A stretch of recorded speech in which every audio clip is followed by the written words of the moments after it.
Hi friends, this is Sunil from Tech Info Kannada. ನಾನು ಇವತ್ತು ನಿಮಗೆ ಸ್ಮಾರ್ಟ್ ಟಿವಿಗಳ ಬಗ್ಗೆ ಇನ್ಫಾರ್ಮೇಷನ್ ಕೊಡೋದಕ್ಕೆ ಬಂದಿದ್ದೀನಿ. ನೀವು ಇದುವರೆಗೂ ನನ್ನ ಚಾನಲ್ನ ಸಬ್ಸ್ಕ್ರೈಬ್ ಮಾಡಿಲ್ಲ ಅಂತಂದರೆ ಇಲ್ಲಿ ಕೆಳಗಡೆ ಕಾಣ್ತಾ ಇರುವಂಥ ಸಬ್ಸ್ಕ್ರೈಬ್ ಬಟನ್ನ ಕ್ಲಿಕ್ ಮಾಡಿ ಮತ್ತು ಅದರ ನೆಕ್ಸ್ಟ್ ಬರುವಂಥ ಬೆಲ್ ಬಟನ್ನ ಕ್ಲಿಕ್ ಮಾಡಿ. ನಾನು ಇವತ್ತು ನಿಮಗೆ ಟಿವಿ ಬಗ್ಗೆ, ಸ್ಮಾರ್ಟ್ ಟಿವಿ ಬಗ್ಗೆ ಇನ್ಫಾರ್ಮೇಷನ್ ಕೊಡ್ತೀನಿ. ನೀವು ಯಾವ ಟಿವಿ ತಗೋಬೇಕು ಅಂತ ಕನ್ಫ್ಯೂಷನ್ ಇದ್ದರೆ ಈ ವಿಡಿಯೋ ನಿಮಗೆ ಉಪಯೋಗ ಆಗುತ್ತೆ ಅಂತ ಅಂದ್ಕೊಂಡಿದ್ದೀನಿ. ನಿಮಗೆಲ್ಲ ಗೊತ್ತಿರೋ ಹಾಗೆ ಟಿವಿಗಳಲ್ಲಿ 4 ವಿಧ ಇದೆ. ಒಂದು ಡೂಮ್ ಟಿವಿ, ಇನ್ನೊಂದು LCD, LED, OLED. OLED ಟಿವಿನ ಕೆಲವು ಕಂಪ್ನಿಗಳು 4K ಟಿವಿ ಅಂತಲೂ ಕರೀತಾರೆ. ಸೊ ಅದರಿಂದ ನೀವೀಗ ಡೂಮ್ ಟಿವಿ ಆಲ್ರೆಡಿ ಔಟ್ಡೇಟೆಡ್ ಆಗಿದೆ, LCD ಕೂಡ ಔಟ್ಡೇಟೆಡ್ ಆಗಿದೆ. ಅದು ಮ್ಯಾನುಫ್ಯಾಕ್ಚರಿಂಗ್ ಆಗ್ತಾ ಇಲ್ಲ ಅಂತ ಅನ್ಕೋತೀನಿ. ಈಗ ಪ್ರೆಸೆಂಟ್ ಇರೋದು LED, Full HD ಮತ್ತು 4K ಟಿವಿಗಳು. 4K ಟಿವಿ ಬಗ್ಗೆ ಅಂತ ಹೇಳಿದ್ರೆ 4K ತುಂಬ ಕಾಸ್ಟ್ಲಿ ಇರುತ್ತೆ, ಅದರಲ್ಲಿ ರೆಸಲ್ಯೂಷನ್ ಹೆಚ್ಚಿಗೆ ಇರುತ್ತೆ, ಮತ್ತು ತುಂಬ ಕಾಸ್ಟ್ಲಿ ಇರುತ್ತೆ ಅದು. ಈಗ 4K ಟಿವಿ ತೊಗೊಳ್ಳೋದು ಬೇಡ ಅಂತ ಹೇಳಲ್ಲ, ಅದು ಮತ್ತು ನಮಗೆ ಫ್ಯೂಚರ್ಲಿ ಒಳ್ಳೆಯದೇ, ಅದು ಉಪಯೋಗ ಬರುತ್ತೆ. ಬಟ್ ಇವಾಗ ನಮ್ಮ ಇಂಡಿಯನ್ ಕಂಡೀಷನ್ಗೆ 4K ಟಿವಿ ಅಷ್ಟೊಂದೇನು ಉಪಯೋಗ ಇಲ್ಲ ಅಂತ ಅನ್ಕೋತೀನಿ.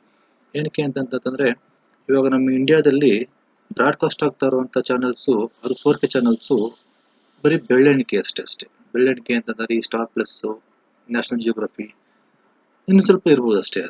ಅದು ಬಿಟ್ಟರೆ ಈ 4K ಚಾನಲ್ಸ್ ಯಾವುದೇ DTH ಆಪ್ರೇಟ್ ಆಗಿರ್ಬೋದು, ಕೇಬಲ್ ಆಪ್ರೇಟ್ ಆಗಿರ್ಬೋದು ಬರ್ತಾ ಇಲ್ಲ. ಬಟ್ ಟಿ ವಿಲಿ ಆ ಆಪ್ಷನ್ ಇಟ್ಕೊಂಡ್ರೆ ಮುಂದೆ ಫ್ಯೂಚರಲ್ಲಿ ಏನಾದ್ರು DTH ಅವರಾಗಲಿ, ಕೇಬಲ್ ಅವರಾಗಲಿ 4K ಚಾನಲ್ಸ್ ಬಿಟ್ಟರೆ ನಾವು ನೋಡ್ಬೋದು ಅಷ್ಟೇ. ಈಗ ಪ್ರೆಸೆಂಟ್ ಅಂತೂ ಒಂದು 2-3 ಇದೆ, ಅದು ಕೂಡ ಈ DTH ಅವರು ಪ್ರೊವೈಡ್ ಮಾಡ್ತಾ ಇಲ್ಲ ಅದನ್ನು. ಅದರಿಂದ ತಗೋಬೇಡಿ ಅಂತ ಹೇಳ್ತಾ ಇಲ್ಲ, ಬಟ್ ಅಷ್ಟೊಂದು ದುಡ್ಡು ಕೊಡೋದು ಬೇಡ ಅಂತ ನನ್ನ ಒಪಿನಿಯನ್ನು. ಬಟ್ ಇವತ್ತಿನ ಪರಿಸ್ಥಿತಿ ಇಂಡಿಯಾದಲ್ಲಿ full HD TV, smart full HD TV ತೊಗೊಂಡ್ರೆ ತುಂಬ ಒಳ್ಳೆಯದು ಅಂತ ನಾನು ಅನ್ಕೋತೀನಿ. ಅದರಲ್ಲೂ ಫುಲ್ HD ಅಂತ ಹೇಳಿದ್ರೆ ಫುಲ್ HD ಬ್ರ್ಯಾಂಡೆಡ್ ತೊಗೋಬೇಕಾಗುತ್ತೆ, ಬ್ರ್ಯಾಂಡ್ ವೈಸ್ ಹೋಗ್ಬೇಕಾಗುತ್ತೆ. ಬ್ರ್ಯಾಂಡ್ ವೈಸಲ್ಲಿ ಈ ಸೋನಿ ಆಗಿರ್ಬೋದು, ಸ್ಯಾಮ್ಸಂಗ್ ಆಗಿರ್ಬೋದು, LG ಆಗಿರ್ಬೋದು, ಅದನ್ನು ತೊಗೊಂಡ್ರೆ ಸೊ ಟಿವಿ ಕ್ವಾಲಿಟಿ ಚೆನ್ನಾಗಿರುತ್ತೆ, ನೋಡೋದಕ್ಕೆ ಒಂಥರ ಚೆನ್ನಾಗಿರುತ್ತೆ ಅದು. ಈಗ for example 55 inches Sony TV ಆಗಿರ್ಬೋದು, 55 ಇಂಚಸ್ನ ಫುಲ್ HD ಟಿವಿ ತೊಗೊಂಡ್ರೆ ಸೋನಿನಲ್ಲಿ 1 ಲ್ಯಾಕ್ ಅಬೋ ಇರುತ್ತೆ. ನೀವು ಕೇಳ್ಬೋದು 55 ಇಂಚಸ್ಗೂ ಟಿವಿನೇ ನಾವು ಮೈಕ್ರೋಮ್ಯಾಕ್ಸ್, ಇಂಟೆಲ್, ಪ್ಯಾನಾಸೋನಿಕ್ ಆ ಥರ ಬ್ರ್ಯಾಂಡಲ್ಲಿ ತೊಗೊಂಡ್ರೆ 55 ಇಂಚಸ್ಸೇ ನಮಗದು 35,000 ಇಂದ 45,000 ಒಳಗೆ ಬರುತ್ತೆ. ನಾವೇನಕ್ಕೆ ಸೋನಿಗೆ ಹೋಗ್ಬೇಕು ಅಂತ ನೀವು ಕೇಳ್ಬೋದು. ಅದು ಏನಕ್ಕೆ ಹತ್ರ ನಾವು ಸೋನಿಗೆ ಹೋಗ್ಬೇಕು, ಸ್ಯಾಮ್ಸಂಗ್ಗೆ ಹೋಗ್ಬೇಕು ಅಂತ ಹೇಳಿದ್ರೆ, ಸ್ಯಾಮ್ಸಂಗ್ ಅವರು ಯಾವುದೇ ಕ್ವಾಲಿಟಿ ಇಲ್ಲ ಕಾಂಪ್ರಮೈಸ್ ಆಗಲ್ಲ. ಅವರು ಬ್ರ್ಯಾಂಡ್ ಇಸ್ ಆಲ್ವೇಸ್ ಬ್ರ್ಯಾಂಡ್. ಈ ಮೈಕ್ರೋಮ್ಯಾಕ್ಸ್ ಆಗಿರ್ಬೋದು, ಅವ್ರ ಟೈಮ್ ಬೀಯಿಂಗ್ ಅಷ್ಟೇ, ಟೈಮ್ ಬೀಯಿಂಗು ಸೇಲ್ ಆಗಬೇಕಷ್ಟೇ. ಸೇಲ್ ಆದಮೇಲೆ ಆಫ್ಟರ್ ಸೇಲ್ಸ್ ಸರ್ವಿಸಿಂಗ್ ಸಿಗಲ್ಲ, ಅದು ಸರ್ವಿಸಿಂಗ್ ಇಲ್ಲವೇ ಇಲ್ಲ. ಅದು ಏನೋ ನಾವು ಅವ್ರ ಜೊತೆ ಫೈಟ್ ಮಾಡಿದ್ರೆ 1 ಟೈಮ್ 2 ಟೈಮ್ ಸರ್ವಿಸ್ ಮಾಡಿಕೊಡ್ತಾರೆ. ಆಫ್ಟರ್ ದಟ್ 1 ಇಯರ್ 2 ಇಯರ್ ಆದಮೇಲೆ ಮತ್ತೆ ನೀವು ಬ್ರ್ಯಾಂಡೆಡ್ಗೆ ಹೋಗಲೇಬೇಕಾಗುತ್ತೆ. ಸೊ ಅದರಿಂದ ನಾನು ಹೇಳೋದೇನು ಅಂತಂದರೆ, ಟಿವಿ ತೊಗೋಬೇಕಾದ್ರೆ ನೀವು ಫಸ್ಟೇ ನೀವು ಬ್ರ್ಯಾಂಡೆಡ್ಗೆ ಹೋಗಿ ತೊಗೊಂಡು ಒಳ್ಳೆಯದು ನಾನು ಹೇಳ್ತೇನೆ. ಮತ್ತು ಟಿವಿ ತೊಗೋಬೇಕಾದ್ರೆ ನೀವೇನೇನು ನೋಡಬೇಕು ಅನ್ನೋದು ತುಂಬ ಮುಖ್ಯ. ಸ್ಪೆಸಿಫಿಕೇಶನ್ಸ್ ಅಂತಂದರೆ ಅದರಲ್ಲಿ ಅದು ಸ್ಮಾರ್ಟ್ ಟಿವಿನ, ಅದರಲ್ಲಿ ಮತ್ತು ಫ್ಯೂಚರ್ಸ್ ಯಾವ ಥರ ಇದೆ ಅನ್ನೋದು ತುಂಬ ಇಂಪಾರ್ಟೆಂಟ್ ಆಗುತ್ತೆ.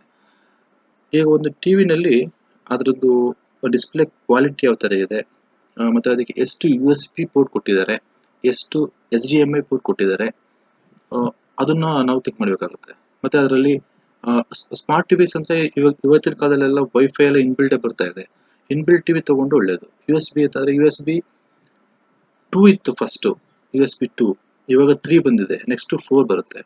ಸೊ USB 3 ಆ್ಯಂಡ್ ಅಬೌವ್ ತೊಗೊಳ್ರೆ ಒಳ್ಳೆಯದು ಅಂತ ನಾನು ನಿಮ್ಗೆ ಹೇಳ್ತೀನಿ. HDMI ಕೇಬಲ್, HDMI ಅಂದರೆ ಇವಾಗ ಸಾಮಾನ್ಯವಾಗಿ DTH ಅಲ್ಲಿ ಇವಾಗ HD ಚಾನಲ್ಸ್ ನೋಡಬೇಕು ಅಂತಂದರೆ HDMI ಕೇಬಲ್ ಆಪ್ಷನ್ ತುಂಬ ಇಂಪಾರ್ಟೆಂಟು. HDMI ಪೋರ್ಟು, ಅದರಿಂದ HDMI ಪೋರ್ಟ್ ಎಷ್ಟಿದೆ, ಈಗ ಒಂದು ಟಿವಿಗೆ ಒಂದೇ ಒಂದು HDMI ಪೋರ್ಟ್ ಕೊಟ್ಟಿದ್ದ ಅಂತಂದರೆ DTH ಮಾತ್ರ ಯೂಸ್ ಮಾಡೋಕ್ಕಾಗುತ್ತೆ.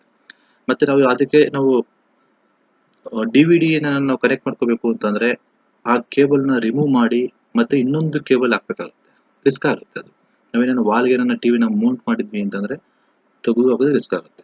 ಅದರಿಂದ ಎಷ್ಟು HDMI ಪೋರ್ಟ್ ಇದೆ ಅದು ತಿಳ್ಕೊಬೇಕಾಗುತ್ತೆ.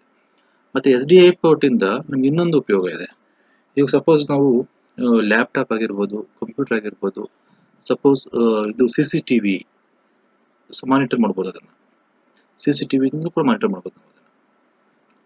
ಒಂದು 3-4 HDMI ಪೋರ್ಟ್ ಇತ್ತು ಅಂದರೆ ಯೂಸ್ಫುಲ್ ಆಗುತ್ತೆ. ಒಂದು HDMI ಪೋರ್ಟ್ ಟಿವಿಗೆ, DTHಗೆ, ಇನ್ನೊಂದು HDMI ಪೋರ್ಟ್ ಬಂದ್ಬಿಟ್ಟು DVD-ಗೆ, ಇನ್ನೊಂದು HDMI ಪೋರ್ಟ್ ಬಂದ್ಬಿಟ್ಟು ಅಡಿಷನಲಿ ಈ CCTV ಆಗಿರ್ಬೋದು, ಎನಿಥಿಂಗ್ ಗೇಮಿಂಗ್ ಗಾಡ್ಜೆಟ್ ಆಗಿರ್ಬೋದು, ಏನಾಗಿರ್ಬೋದು, ಅದು ಒಳ್ಳೆಯದಾಗುತ್ತೆ. ಮತ್ತೆ ಇನ್ನೊಂದು ವೈಫೈ, ಇನ್ಬಿಲ್ಟ್ ವೈಫೈ ಇರಬೇಕಾಗುತ್ತೆ.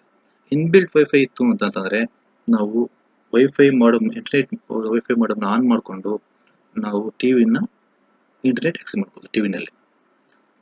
ಅದರ ಸ್ಮಾರ್ಟ್ ಟಿವಿನಲ್ಲಿ ಏನಿರುತ್ತೆ ಅಂತಂದರೆ inbuilt application YouTube, Netflix, Skype ನಾವು ಡೈರೆಕ್ಟ್ ಆಕ್ಸೆಸ್ ಮಾಡ್ಬೋದು. ಅದಲ್ಲದೆ ಮತ್ತು ಇನ್ನೊಂದು ಫೆಸಿಲಿಟಿ ಏನು ವೈಫೈ ಇತ್ತು ಅಂತ ಹೇಳಿದ್ರೆ, ನಮ್ಮದು ಸ್ಮಾರ್ಟ್ ಮೊಬೈಲಲ್ಲಿ ಸ್ಮಾರ್ಟ್ ಮೊಬೈಲ್ನ ಟಿವಿನಲ್ಲಿ ಸ್ಮಾರ್ಟ್ ಟಿವಿ ಆಗಿದ್ರೆ ಸ್ಕ್ರೀನ್ ಮಿರರಿಂಗ್ ಅಂತ ಇರುತ್ತೆ. ಸ್ಕ್ರೀನ್ ಮಿರರಿಂಗ್ ಆಪ್ಷನ್ ಎನೇಬಲ್ ಮಾಡ್ಕೊಂಡ್ರೆ ನಮ್ದು ಆಂಡ್ರಾಯ್ಡ್ ಮೊಬೈಲ್ನ ಡಿಸ್ಪ್ಲೇನ ನಾವು ಸ್ಮಾರ್ಟ್ ಟಿವಿ ಆಕ್ಸೆಸ್ ತಗೋಬೋದು, ಡೈರೆಕ್ಟ್ ವಿತೌಟ್ ವೈರ್ ತಗೋಬೋದು.